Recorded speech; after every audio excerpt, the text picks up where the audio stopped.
This channel does not promote any violent, harmful, or illegal activities. All content provided by this channel is meant for an educational purpose only. Top quality और consistent performance के लिए सिर्फ silver pumps नाम याद रखना। বিধানসভায় তুলকালাম কাণ্ড এই মুহূর্তে বাজেট অধিবেশনের দ্বিতীয় পর্বের শুরুতেই সংঘাতের পরিস্থিতি।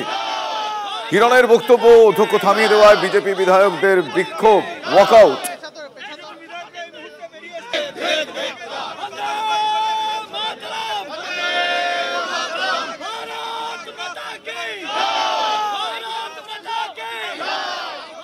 আমার সহকর্মী প্রদীপ্তর কাছ থেকে আমি লেটেস্ট আপডেট জানবো। প্রদীপ্ত, দেখো, বিধানসভার দ্বিতীয়ার্ধে দেখা যাচ্ছিল যে হিরণ চট্টোপাধ্যায় তিনি বক্তৃতা করছেন বাজেট অনুমোদনের ওপরে যে আলোচনা চলছে। সেই সময় হিরণ কিছু মন্তব্য করেন, জানিয়ে স্পিকার বলেন যে আপনি এসব বলে আপনার কোনো লাভ হবে না। হিরণ চট্টোপাধ্যায় পাল্টা বলেন যে কোন বিষয়ে লাভ হবে, কি বিষয়ে লাভ হবে, এটার মধ্যে আপনি কেন আসছেন।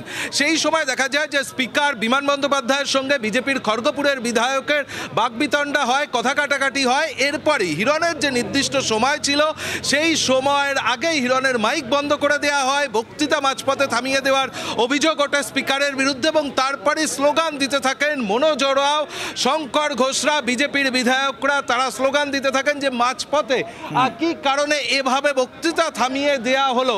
এবং সেই বিষয়কে তারা যখন স্লোগান দিচ্ছেন সেই সময় দেখা যায় স্পিকার প্রথমে কুমারগ্রামের বিজেপি বিধায়ক মনোজ ওরাওকে তিনি থামতে বলেন, কিন্তু তিনি থামেন না, তিনি স্লোগান দিতে থাকেন। শঙ্কর ঘোষ, মনোজ ওরাওয়ের পর শঙ্কর ঘোষ তিনি স্লোগান দিতে থাকেন এবং আমরা মনোজ ওরাওয়ের পর স্লোগান দিতে থাকেন শঙ্কর ঘোষ। পরে স্পিকারকে দেখা যায় যে শঙ্কর ঘোষের বিষয়েও তিনি বলেন যে আপনি এভাবে এই আচরণ করবেন না। এরপর দেখা যায় যে স্পিকার বিমান বন্দ্যোপাধ্যায় তিনি শঙ্কর ঘোষ এবং মনোজ ওরাওকে বিধানসভার মার্শাল দিয়ে বের করে দেওয়ার জন্য নির্দেশ দেন। তারপরে তুমুল বাকবিতণ্ডা বিজেপির তরফ থেকে হয়।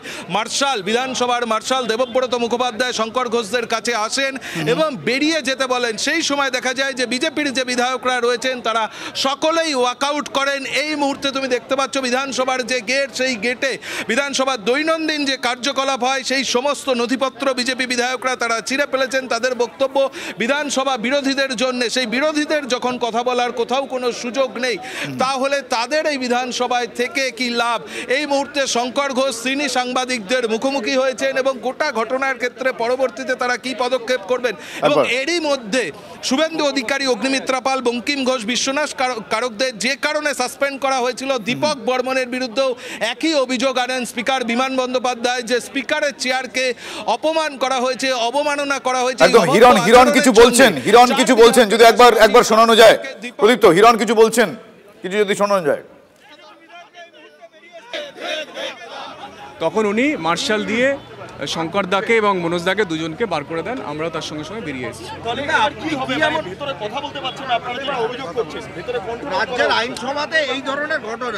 দেখেন, রাজ্যের বিরোধী দলনেতাকে সাসপেন্ড করে মাসের পর মাস বাইরে রেখে দিচ্ছে। মুখ্যমন্ত্রী নেই, এটা কি বিধানসভা চলছে? মুখ্যমন্ত্রী নেই, বিরোধী দলনেতা নেই, তো বিধানসভা কাকে নিয়ে চলবে? সেই জন্য স্পিকার যা মনে করছে তাই করছে। স্পিকার আমাকে জ্ঞান দিচ্ছিলেন যে তোমার এসব কথা বলে কোনো লাভ নেই। আমি বললাম আপনি আমাকে এই ডিরেকশন দিতে পারেন না যে কোনটাতে আমার লাভ আছে, কোনটাতে আমার ক্ষতি। তখন উনি বলছেন তুমি আমাকে ক্রিটিসাইজ করছো। আমি ক্রিটিসাইজ করছি না, আপনি আমাকে সাইলেন্স করে দিচ্ছেন, মানে আপনি আমার মুখ বন্ধ করে দিচ্ছেন। আপনি সেটা করতে পারেন না, কোনো আইনেতে সেটা নেই। দিয়ে উনি মাইক্রোফোনটা অফ করে দিলেন।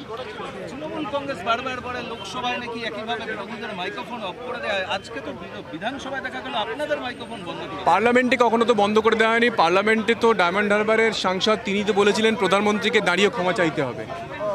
এত বড় উদ্ধত্ত উনি দেখিয়েছিলেন। তখন মাননীয় স্পিকার বলেছিলেন যে আপনি ডিরেকশন দিতে পারেন না আমাকে যে আমার কাকে ক্ষমা চাইতে হবে, আপনি আপনার বক্তব্য রাখুন। এখানে স্পিকার আমাকে ডিরেকশন দিচ্ছে যে তোমার এসব কথা বলে কোনো লাভ নেই, এসব বলে কিছু লাভ হবে না। চারজন বিধায়ককে সাসপেন্ড করা হলো আজকে। সেই মাঠে বিরোধী দলনেতা সহ বিরোধী প্লেয়ার থাকা চলবে না। তাই খালি মাঠে যাতে মমতা ব্যানার্জি সম্মানীয় মুখ্যমন্ত্রী খেলতে পারেন তার জন্য রেফারি ম্যানেজ করে বারবার করে বিরোধী দলনেতা আমি সহ অন্যান্যদেরকে সাসপেন্ড করা, মাইক বন্ধ করে দেওয়া, মার্শাল দিয়ে বের করে দেওয়া, এইটাই হচ্ছে এই মুহূর্তে এই রাজ্যের বাইরের যে গণতন্ত্র পশ্চিমবঙ্গের বিধানসভাতেও ঠিক সেই একই গণতন্ত্র। গণতন্ত্র হরণ নয়, হত্যা। হত্যা। খালি মাঠে দিদিমণি খেলবে, তাই জন্য খালি মাঠ করার জন্য রেফারি ম্যানেজ করে বিরোধী দলের প্লেয়ারদেরকে মাঠের বাইরে বের করে দেওয়া হচ্ছে। এইটাই প্রাপ্তি আপনাদের।